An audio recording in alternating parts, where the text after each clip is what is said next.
شام کے راستے میں خیبر، تیما سے تبوک تک قوم سمود کے آثار پائے جاتے ہیں۔ یہ لوگ کس طرح پتھر تراش تراش کر گھر بناتے تھے، اللہ تعالیٰ نے سورۃ الاعراف آیت 74 میں اس کا ذکر کیا ہے۔ واذكروا إذ جعلكم خلفاء من بعد عاد وبوأكم في الأرض تتخذون من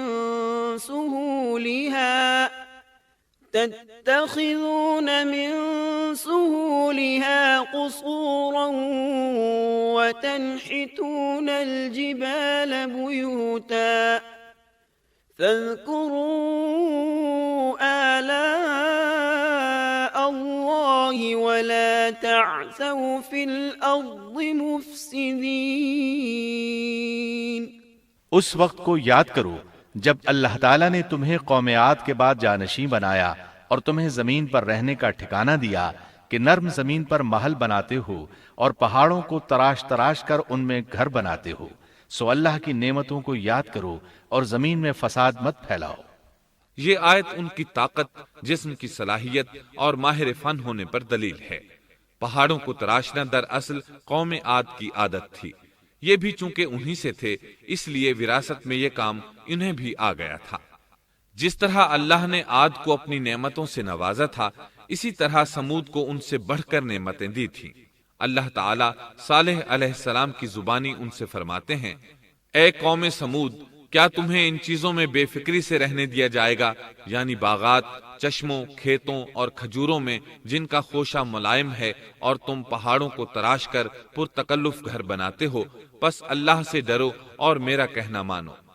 لیکن ان لوگوں نے ہر طرح سے قوم عاد کی پیروی کی، نصیحت پکڑنے کی بجائے بتوں کی عبادت شروع کر دی۔ اللہ نے ان کے درمیان صالح علیہ السلام کو مبعوث فرمایا۔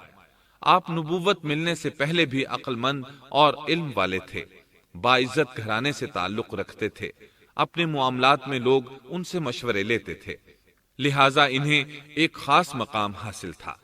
لیکن جب آپ نے انہیں ایک اللہ پر ایمان لانے، اس کے سوا کسی کی عبادت نہ کرنے کی دعوت دی تو ان کا ساتھ چھوڑ گئے۔ جواب میں ان سے کہنے لگے، يا صالح قد كنت فينا مرجوا قبل هذا۔ اے صالح، اس سے پہلے تو ہم تجھ سے بہت کچھ امیدیں لگائے ہوئے تھے۔ مطلب یہ کہ پہلے تو ہمارے نزدیک آپ کا بہت مرتبہ تھا، مقام تھا، ہمیں آپ سے بہت امیدیں تھیں، لیکن آپ نے تو یہ باتیں کہہ کر ہماری ساری امیدوں پر پانی پھیر دیا۔ ان کے اس جواب کے باوجود صالح علیہ السلام انہیں اللہ کی طرف بلاتے رہے اور ان سے کہتے رہے، اے میری قوم، اللہ کی عبادت کرو، اس کے سوا تمہارا کوئی معبود نہیں۔ تمام انبیاء کی اپنی اپنی قوم کو یہی دعوت تھی کہ اے لوگو، اللہ کی عبادت کرو، اسی نے تمہیں زمین سے پیدا کیا ہے، اسی نے تمہیں زمین میں آباد کیا ہے، اس سے معافی طلب کرو، یقیناً میرا رب قریب ہے اور دعاؤں کو قبول کرنے والا ہے۔ اے میری قوم، تم نیکی سے پہلے برائی کی جلدی کر رہے ہو، اللہ سے معافی کیوں نہیں مانگتے کہ تم پر رحم کیا جائے؟ اللہ سے ڈرو، میری اطاعت کرو، حد سے گزر جانے والے بے باک لوگوں کی اطاعت سے باز آؤ، وہ ملک میں فساد پھیلا رہے ہیں اور اصلاح نہیں کرتے۔ صالح علیہ السلام نے ہود علیہ السلام کی طرح اپنی قوم کو نصیحت کی، لیکن ان ظالموں نے بھی اسی طرح کفر کیا جیسے قوم عاد نے کیا تھا۔ کہنے لگے، یہ کیسے ہو سکتا ہے کہ ہم اپنے میں سے ایک شخص کے تابع ہو جائیں؟ اس اکیلے کی اتنی زیادہ فضیلت کی آخر کیا وجہ ہے؟ ہم نہیں مان سکتے کہ ہم میں صرف اسی ایک پر اللہ کی باتیں نازل ہوتی ہیں۔ پھر وہ اس سے بھی آگے بڑھے اور اللہ کے نبی کو کھلے الفاظ میں پرلے درجے کا جھوٹا کہا، جادوگر کہا۔ پھر یہ سرکش اور کافر لوگ صالح علیہ السلام کے ساتھ ایمان لانے والے کمزور غریب لوگوں کو مخاطب کر کے کہنے لگے، کیا تم صالح پر ایمان رکھتے ہو؟ ہم تو اس کے منکر ہیں۔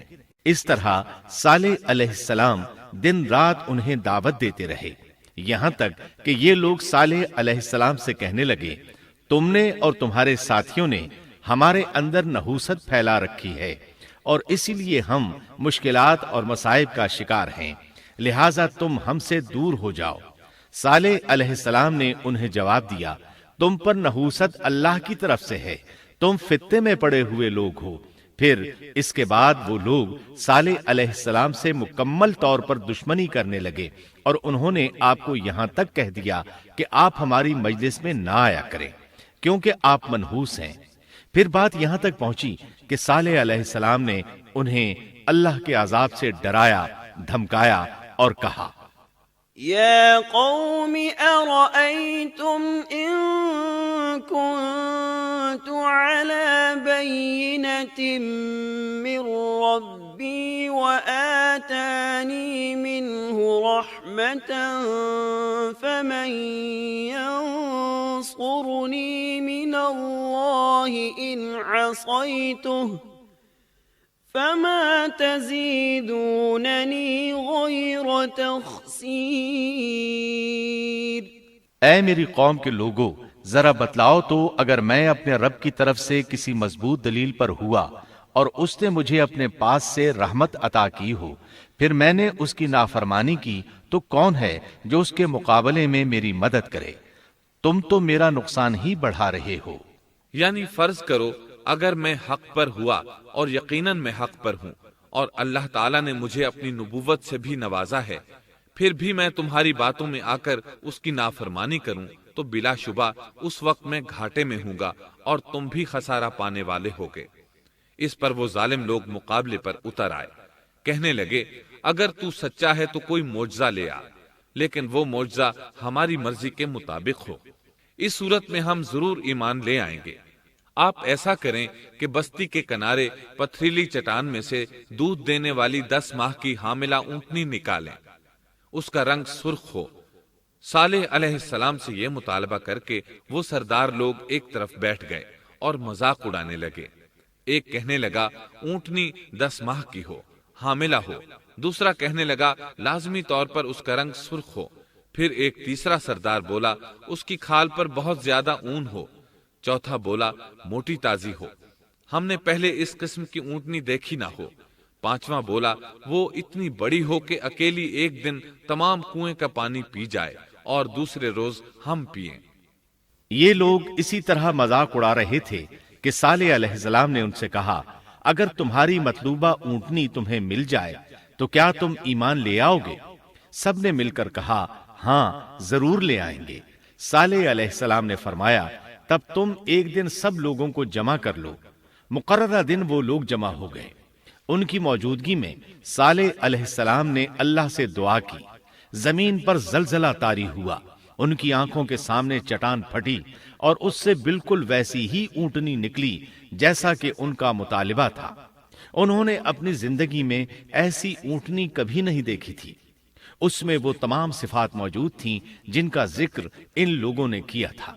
اللہ تعالیٰ صالح علیہ السلام کی زبانی سورہ ہود آیت 64 میں فرماتے ہیں، وَيَا قَوْمِ هَٰذِهِ نَاقَةُ اللَّهِ لَكُمْ آيَةً فَذَرُوهَا تَأْكُلْ فِي أَرْضِ اللَّهِ وَلَا تَمَسُّوهَا بِسُوءٍ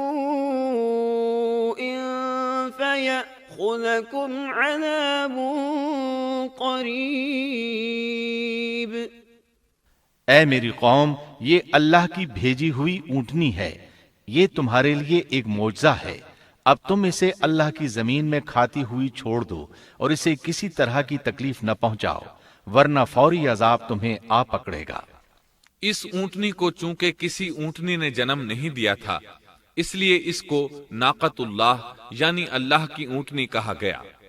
پھر صالح علیہ السلام نے فرمایا، لوگو سن لو، ایک دن یہ اونٹنی پانی پیے گی، ایک دن تم پیو گے، تم میں سے کوئی اسے تکلیف نہ پہنچائے، ورنہ اللہ کا بدترین عذاب تم پر نازل ہوگا۔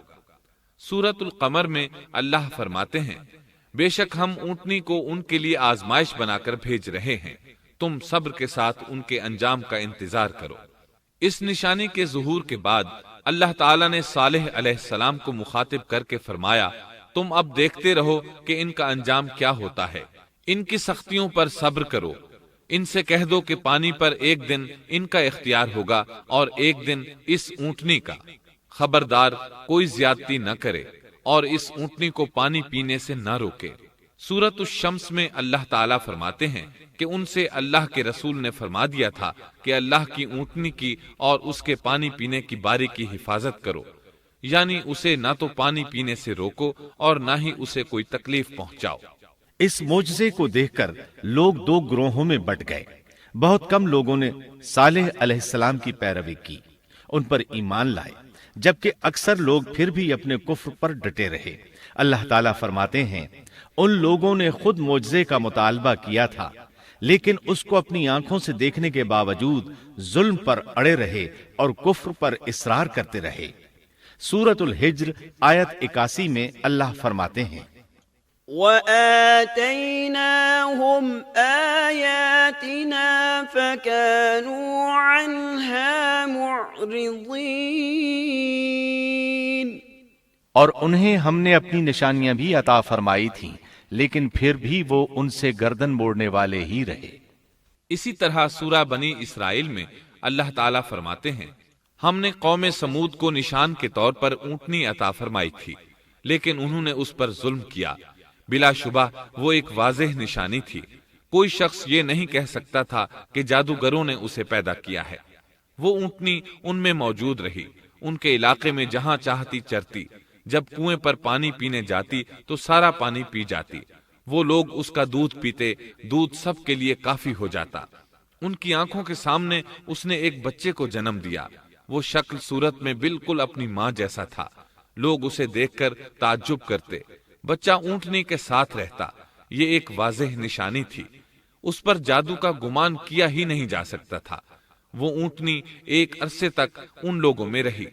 اللہ فرماتے ہیں ہم نے قوم سمود کو بطور نشان کے ایک اونٹنی دی تھی، لیکن انہوں نے اس پر ظلم کیا۔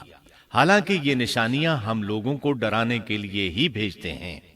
وہ لوگ اس اونٹنی کو دیکھ کر متعجب ضرور ہوئے، لیکن ایمان پھر بھی بہت کم لوگ لائے، حالانکہ اس نشانی کے بعد انہیں چاہیے تھا ایمان لے آئیں۔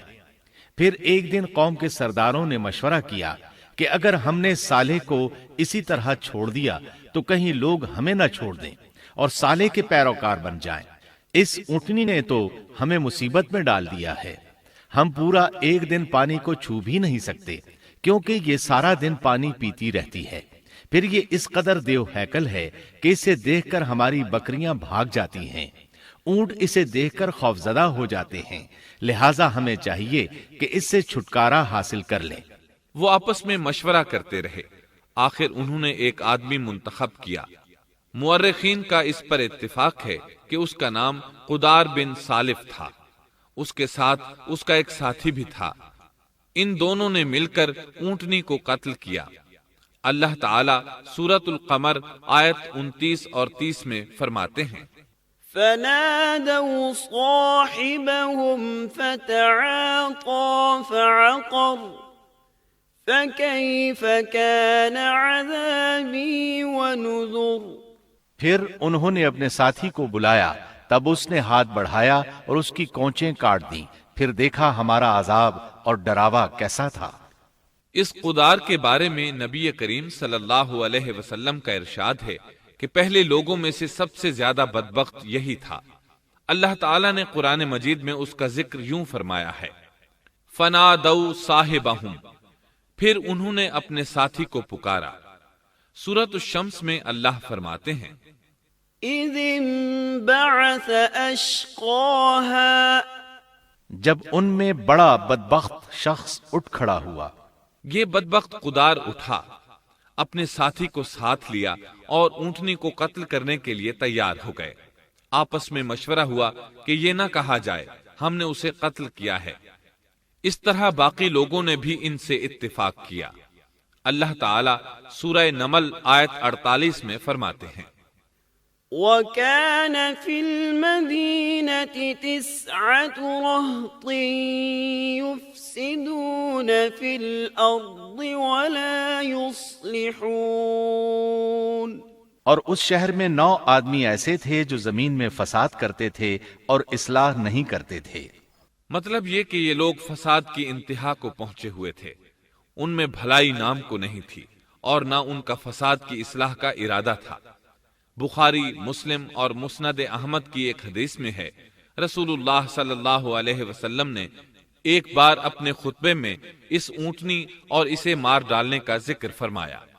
آیت اذم بعثا اشقاہا کی تلاوت کرتے ہوئے فرمایا کہ جیسے ابو زمعہ تھا، اسی جیسا یہ شخص بھی اپنی قوم میں عزیز، دلیر اور بڑا آدمی تھا۔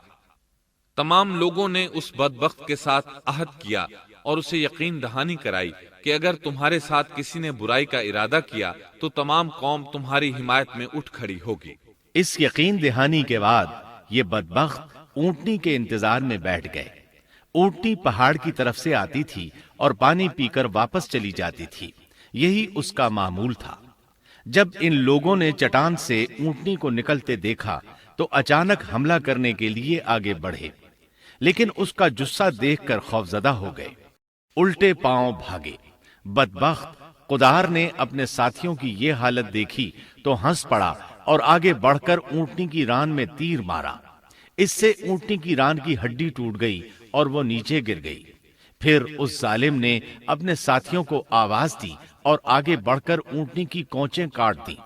سورۃ الشمس میں اللہ تعالیٰ فرماتے ہیں، ان لوگوں نے اپنے پیغمبر کو جھوٹا سمجھ کر اس اونٹنی کی کونچیں کاٹ دی، پس ان کے رب نے ان کے گناہوں کے باعث ان پر ہلاکت ڈالی اور پھر ہلاکت کو عام کر دیا اور اس بستی کو برباد کر دیا۔ اونٹنی کی کونچیں کاٹ دیے جانے کے بارے میں اللہ تعالیٰ ایک دوسرے مقام پر فرماتے ہیں کہ پس انہوں نے اونٹنی کو مار ڈالا اور اپنے پروردگار کے حکم سے سرتابی کی اور کہنے لگے، اے صالح، جن عذابوں سے تو ہمیں دھمکاتا رہتا تھا، اگر تو واقعی پیغمبر ہے تو ان عذابوں کو ہم پر نازل کرا دے۔ اونٹنی پر حملہ ہوتے ہی اس کا بچہ بھاگ نکلا تھا۔ وہ پہاڑ کی چوٹی پر چڑھ گیا، 3 مرتبہ بلبلایا۔ یہ بدبخت اس کے پیچھے بھاگے اور آخر اسے بھی قتل کر دیا۔ پھر تمام بستی والے جمع ہوئے، اونٹنی اور اس کے بچے کا گوشت تیار کیا اور مزے کے ساتھ اس کو کھایا۔ اس جرم میں ان سب نے شرکت کی، البتہ جو لوگ صالح علیہ السلام پر ایمان لے آئے تھے وہ الگ تھلگ رہے۔ صالح علیہ السلام کو جب یہ خبر ملی تو وہ گھبرائے ہوئے اونٹنی کے پاس پہنچے۔ اونٹنی بے جان پڑی تھی، اس کا بچہ بھی بے جان تھا۔ لوگ ان کے گرد جمع تھے اور ان کا گوشت کھا رہے تھے۔ اس وقت صالح علیہ السلام نے ان سے کہا، فقال تمتعوا في داركم 3 أيام ذلك وعد غير مكذوب۔ اس پر صالح نے کہا کہ اچھا تم 3 دن تک اپنے گھروں میں رہ سہ لو، یہ وعدہ جھوٹا نہیں ہے۔ مطلب یہ کہ تمہیں صرف 3 دن کی مہلت ہے، اس کے بعد تم سب کے سب ہلاک کیے جاؤ گے۔ وہ صالح علیہ السلام کی بات کو رد کرتے ہوئے انہیں دھمکیاں دینے لگے کہ جن عذابوں کا تو ہم سے وعدہ کر رہا ہے، اگر تو سچا ہے تو ان کو ہم پر نازل کر دے۔ اس کے بعد وہ جمع ہو کر مشورہ کرنے لگے کہ آج رات صالح کو بھی مار ڈالو۔ ان کے اس مشورے کے بارے میں اللہ تعالیٰ سورۃ النمل آیات 48 اور 49 میں فرماتے ہیں، اس شہر میں 9 سردار تھے، وہ زمین میں فساد پھیلاتے رہتے تھے اور اصلاح نہیں کرتے تھے۔ انہوں نے آپس میں بڑی بڑی قسمیں کھا کھا کر عہد کیا کہ رات ہی کو صالح اور اس کے گھر والوں پر چھاپا ماریں گے اور اس کے وارثوں سے صاف کہہ دیں گے کہ ہم اس کے اہل کی ہلاکت کے وقت موجود نہیں تھے اور ہم بالکل سچے ہیں۔ اب یہ لوگ صالح علیہ السلام کے گھر کی طرف چلے۔ اللہ تعالیٰ سورۃ النمل آیات 50 اور 51 میں فرماتے ہیں، وَمَكَرُوا مَكْرًا وَمَكَرْنَا مَكْرًا وَهُمْ لَا يَشْعُرُونَ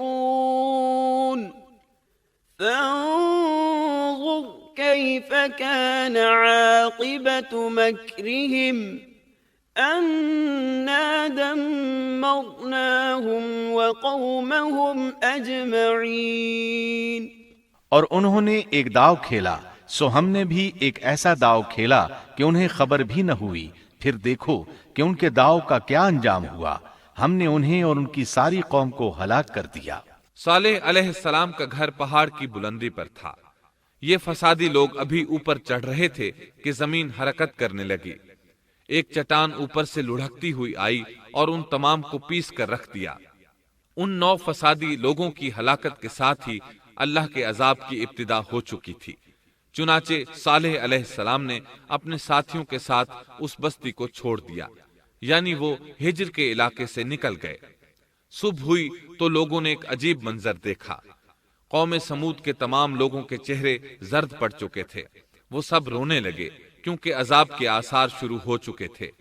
دوسرے دن تمام لوگوں کے چہرے آگ کی طرح سرخ ہو گئے اور تیسرے دن تمام کے چہرے سیاہ ہو چکے تھے۔ اپنی یہ حالت دیکھ کر سب لوگ رونے اور چیخ پکار کرنے لگے، اپنی قبریں کھودنے لگے۔ اب انہیں یقین ہو چکا تھا کہ عذاب کا وعدہ برحق تھا۔ اللہ تعالیٰ نے انہیں پہلی قوموں کی طرح ایک قسم کا عذاب نہیں دیا تھا، جیسے قوم نوح کو صرف طوفان کے ذریعے ہلاک کیا گیا، قوم عاد کو صرف طوفانی ہوا کے ذریعے ہلاک کیا گیا، لیکن قوم سمود کو اللہ تعالیٰ نے طرح طرح کے عذابوں سے دوچار کیا، اس لیے کہ انہوں نے اپنی مطلوبہ شرط پوری ہونے کے باوجود ایمان قبول نہیں کیا تھا۔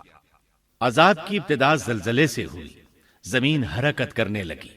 اس کی وجہ سے وہ لوگ اپنے گھروں میں اوندھے کے اوندھے پڑے رہ گئے، ان میں اٹھنے کی طاقت تک نہ رہی۔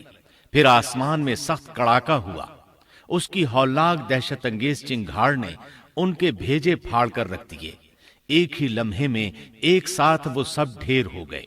ان کی ہلاکت اور تباہی کو بیان کرتے ہوئے اللہ تعالی سورۃ الزاریات آیات 43 تا 45 میں فرماتے ہیں، وَفِي ثَمُودَ إِذْ قِيلَ لَهُمْ تَمَتَّعُوا حَتَّى حِينٍ فَعَتَوْا عَنْ أَمْرِ رَبِّهِمْ فَأَخَذَتْهُمُ الصَّاعِقَةُ وَهُمْ يَنظُرُونَ فَمَا اسْتَطَاعُوا مِنْ قِيَامٍ وَمَا كَانُوا مُنْتَصِرِينَ۔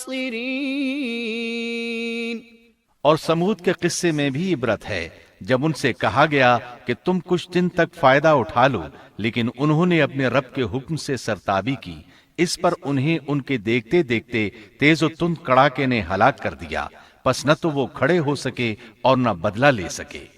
اسی طرح سورہ ہود میں اللہ تعالیٰ نے ان کی تباہی کا نقشہ اس طرح کھینچا ہے کہ ایک زور کی کڑک نے ان ظالموں کو آ لیا، پھر تو وہ اپنے گھروں میں زانوں کے بل مردہ پڑے رہ گئے، ایسے گویا کہ وہ کبھی آباد ہی نہ تھے۔ سورۃ القمر میں اللہ نے ان کی رسوائی ان الفاظ میں بیان کی ہے، ہم نے ان پر ایک چیخ بھیجی، پھر وہ ایسے ہو گئے جیسے کانٹوں کی باڑ کا چورا۔ دوسری طرف صالح علیہ السلام اور ان کے ساتھیوں کو اللہ تعالیٰ نے اپنی رحمت سے نجات دی۔ اللہ تعالیٰ سورہ ہود آیت 66 میں فرماتے ہیں، فَلَمَّا جَاءَ أَمْرُنَا نَجَّيْنَا صَالِحًا وَالَّذِينَ آمَنُوا مَعَهُ بِرَحْمَةٍ مِنَّا وَمِنْ خِزْيِ يَوْمِئِذٍ إِنَّ رَبَّكَ هُوَ الْقَوِيُّ الْعَزِيزُ۔ پھر جب ہمارا فرمان آ پہنچا، ہم نے صالح اور ان پر ایمان لانے والوں کو اپنے فضل سے اس سے بچا لیا اور اس دن کی رسوائی سے بھی۔ یقیناً تیرا پروردگار نہایت توانا اور غالب ہے۔ اس قوم کے آثار آج تک باقی ہیں۔ مدینہ منورہ کے شمال مغرب میں ان کے گھر موجود ہیں۔ اب یہ علاقہ مدائن صالح کے نام سے مشہور ہے۔ سورۃ النمل میں اللہ تعالیٰ فرماتے ہیں، پس یہ ان کے گھر ہیں جو ان کے ظلم کے سبب ویران پڑے ہیں، بے شک اس میں دانش مندوں کے لیے نشانیاں ہیں۔ اللہ تعالیٰ نے ان کے نشانات کو آج تک باقی رکھا ہے تاکہ بعد میں آنے والوں کو یقین ہو جائے اور کسی قسم کا شک نہ رہے۔ عذاب کے آثار نمودار ہونے پر صالح علیہ السلام نے ان سے فرمایا تھا، اے میری قوم، میں نے تمہیں اپنے پروردگار کا حکم پہنچا دیا تھا اور میں نے تمہاری خیر خواہی کی، لیکن تم لوگ خیر خواہوں کو پسند نہیں کرتے۔ اس کے بعد صالح علیہ السلام اپنے ساتھیوں کے ساتھ وہاں سے ہجرت کر کے فلسطین آ گئے، وہیں رملہ نامی بستی میں رہنے لگے اور یہیں آپ کی وفات ہوئی۔ نبی کریم صلی اللہ علیہ وسلم صحابہ کرام رضی اللہ عنہم کے ساتھ تبوک تشریف لے گئے تو آپ نے مدائن صالح کے قریب قیام فرمایا تھا۔ صحابہ نے ان کنووں سے پانی لے لیا جو قوم سمود کے استعمال میں رہے تھے، کچھ برتن بھی وہاں سے لے لیے۔ آپ کو پتہ چلا تو آپ نے حکم فرمایا ان برتنوں کو توڑ دو اور اس پانی کو بہا دو اور اس پانی سے جو کھانا تیار کیا ہے اس کو الٹ دو۔ آپ نے انہیں ان گھروں میں داخل ہونے سے بھی روک دیا جن میں اللہ کا عذاب نازل ہوا تھا۔ آپ صلی اللہ علیہ وسلم نے فرمایا، میں ڈرتا ہوں تم پر بھی ایسا عذاب نہ آ جائے جیسا ان پر آیا تھا، اس لیے ان کے علاقے میں داخل نہ ہوا کرو، اور اگر داخل ہونا پڑ جائے تو روتے ہوئے داخل ہوا کرو، اور رونا نہ آئے تو رونے جیسی شکلیں بنا لیا کرو تاکہ تمہارا شمار ظالموں میں نہ ہو۔ اللہ تعالیٰ فرماتے ہیں، ألا إن ثمود كفروا ربهم ألا بعدا لثمود۔ آگاہ رہو، قوم سمود نے اپنے رب سے کفر کیا، سن لو ان سمودیوں پر پھٹکار ہے۔ قرآن میں ان کا قصہ 26 سے زائد مرتبہ بیان کیا گیا ہے۔ اس کے بعد لوگ ایمان کی حالت میں امن چین کی زندگی بسر کرنے لگے، لیکن پھر نئے سرے سے ان میں خرابی پیدا ہوئی۔ شیطان نے پھر اپنا کام دکھایا، ان کے دلوں میں وسوسہ ڈالا، اور فلسطین، عراق، مصر اور جزیرے کے نواحی علاقوں میں شرک پھیل گیا۔ لوگ ایک بار پھر کفر کی طرف پلٹ پڑے۔ اس پورے قصے میں چند عبرتیں ہیں، آئیے ذرا ان کا بھی ذکر ہو جائے۔ اللہ تعالیٰ کی اونٹنی اگرچہ سیدنا صالح علیہ السلام کی نبوت کا ایک نشان تھی، ان کی سچائی کا ثبوت تھی، لیکن قرآن کریم کی وضاحت یہ ہے کہ وہ قوم سمود کی آزمائش کے لیے تھی، اور وہی ان کی ہلاکت کا نشان ثابت ہوئی، جیسا کہ سورۃ القمر میں اللہ تعالیٰ فرماتے ہیں، إنا مرسل الناقة فتنة لهم فارتقبهم واصطبر۔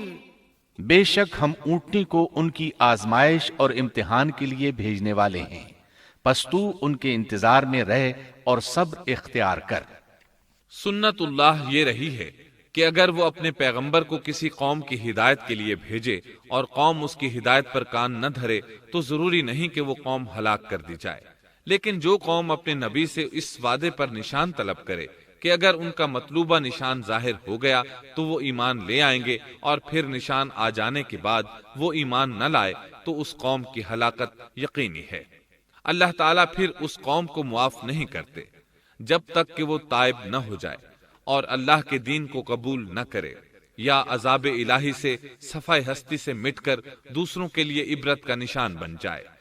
لیکن اس سنت سے نبی کریم صلی اللہ علیہ وسلم کی امت مستثنا ہے، اس لیے کہ آپ صلی اللہ علیہ وسلم نے وضاحت فرمائی ہے، میں نے اللہ تعالیٰ سے دعا مانگی ہے کہ اللہ تعالیٰ میری امت میں عذاب عام مسلط نہ فرمائے، اور اللہ نے میری دعا قبول فرما لی۔ قرآن میں اللہ تعالیٰ نے نبی کریم صلی اللہ علیہ وسلم کی اس بات کی یوں تصدیق کی ہے، وَمَا كَانَ اللَّهُ لِيُعَذِّبَهُمْ وَأَنْتَ فِيهِمْ۔ اے رسول، اس حال میں کہ تو ان میں موجود ہے، اللہ تعالیٰ ان کافروں پر عذاب مسلط نہیں کرے گا۔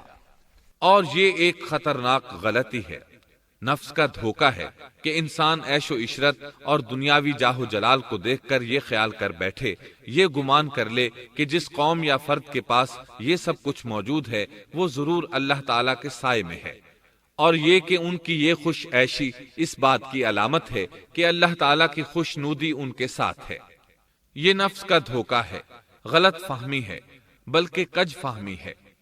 قرآن کریم کے اس واقعے میں جگہ جگہ اس بات کی وضاحت ہے کہ بعض اوقات زیادہ سے زیادہ خوش عیشی زیادہ سے زیادہ عذاب کا پیش خیمہ ثابت ہوتی ہے، اگرچہ قوموں کے لیے اس کی مدت چند ماہ یا چند سال نہیں بلکہ گھبرا دینے والی مدت ہی کیوں نہ ہو، مگر ہر قسم کی دنیاوی کامیابیوں اور خوش عیشیوں کے ساتھ جب ظلم، سرکشی اور غرور کسی قوم کا مستقل شعار بن جائے تو سمجھ لو اس کی تباہی اور ہلاکت کا وقت قریب آ پہنچا۔ اللہ تعالیٰ فرماتے ہیں، تیرے رب کی پکڑ بہت سخت ہے، لیکن اس کے ساتھ ہی یہ بات بھی ہے کہ کسی قوم میں تمام تر خرابیوں کے باوجود اگر قوم سے اکثر افراد اللہ کے شکر گزار ہوں، اس کے بندوں کے ساتھ انصاف کرنے والے اور آپس میں نیک نیت اور خیر خواہی کرنے والے ہوں، تو بلا شبہ وہ اللہ کے ہاں مقبول بندے ہیں، اور انہی کو دنیا اور آخرت کی کامیابیوں کی بشارت ہے، اور انہی کے لیے یہ دنیاوی عیش اللہ کی بے انتہا نعمتوں کی علامت ہے۔ انہی الفاظ پر سیدنا صالح علیہ السلام کا قصہ اختتام کو پہنچا۔